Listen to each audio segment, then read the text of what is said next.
J'ai eu une vie tout à fait normale jusqu'à ce que je connaisse l'islam. Quand j'étais jeune, j'avais des petits soucis d'agressivité. 14 ans, je quitte l'école. J'avais eu un petit copain qui était tunisien, marocain. C'est lui qui m'a donné le Coran.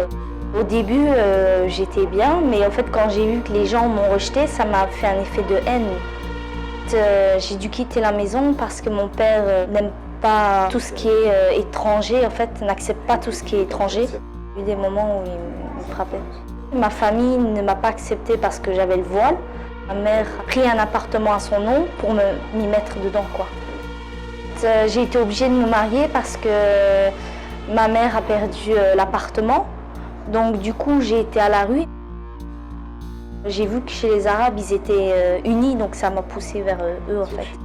Déjà, il y a l'obéissance, les enfants respectent les parents, ils sont plus ou moins dans la religion. C'est pas comme chez les Européens, quoi.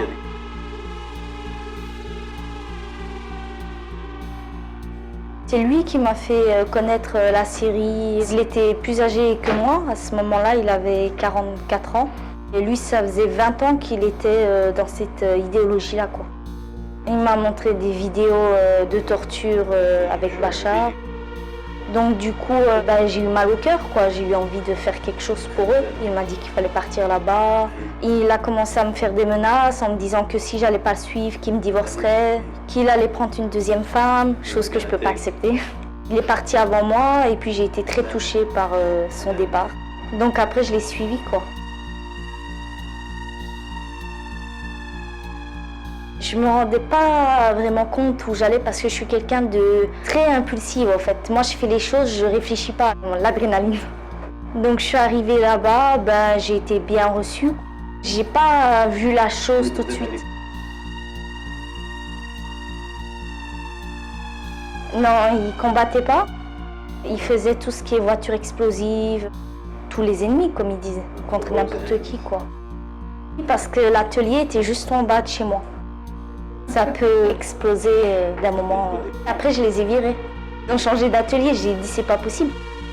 Quand on fait la guerre, on n'implique pas les civils. Si vous faites la guerre, c'est votre problème, mais n'impliquez pas les civils.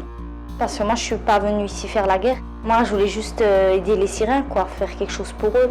Et au final, j'ai fait rien du tout, quoi. C'était plus quand je voyais, exemple, la Hizba, la Sholta, qui mettaient les gens en prison pour rien, ils les flageolaient pour rien, ils les exécutaient des fois même pour rien. C'est public, après ils exposent le corps et les gens vont visiter. Je me disais que peut-être un jour ça pourrait être moi qui pourrais être à sa place vu qu'ils exécutent pour rien. Quand vous vivez dans la guerre, ces choses-là, ça ne vous touche plus, quoi. Vous devenez inhumain. Ils mettaient l'anachid à fond et puis il y avait une tête sur tous les micros. J'ai été choquée parce que c'était ma première année, je venais d'arriver en Syrie. Il m'a empoigné, il m'a claqué sur le mur et puis il a fermé la porte d'entrée tout le temps à clé pour pas que je sorte.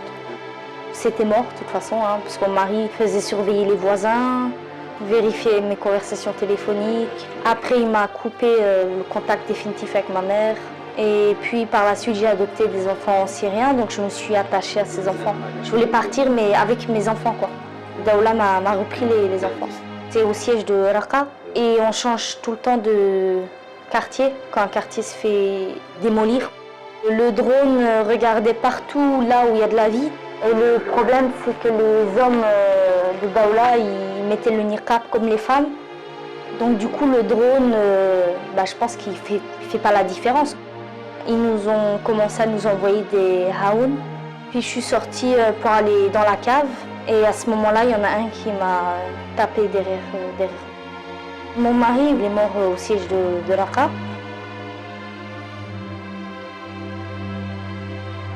Et puis, je me suis rendue chez les Kurdes, en fait. Avant, c'était plus difficile de le faire parce que partout où il y avait les routes pour aller chez les Kurdes, il y avait des hajjis. Et comme c'était la fin et qu'il y avait de moins en moins de combattants, donc c'était facile.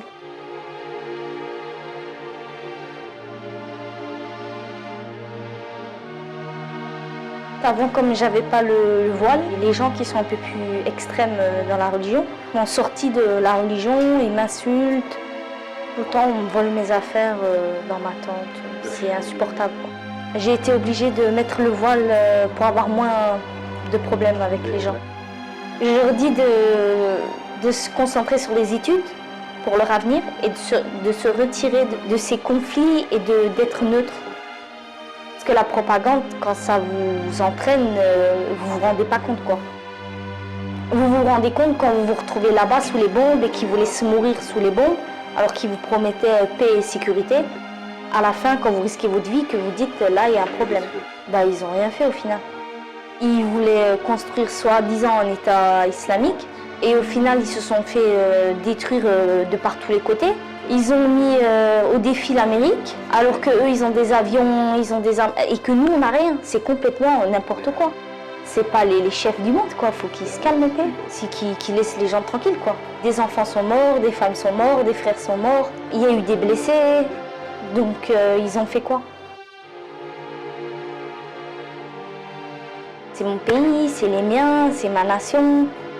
J'attends que mon pays vienne me chercher. J'attends beaucoup de mon pays et j'espère que mon pays ne va pas m'abandonner, quoi.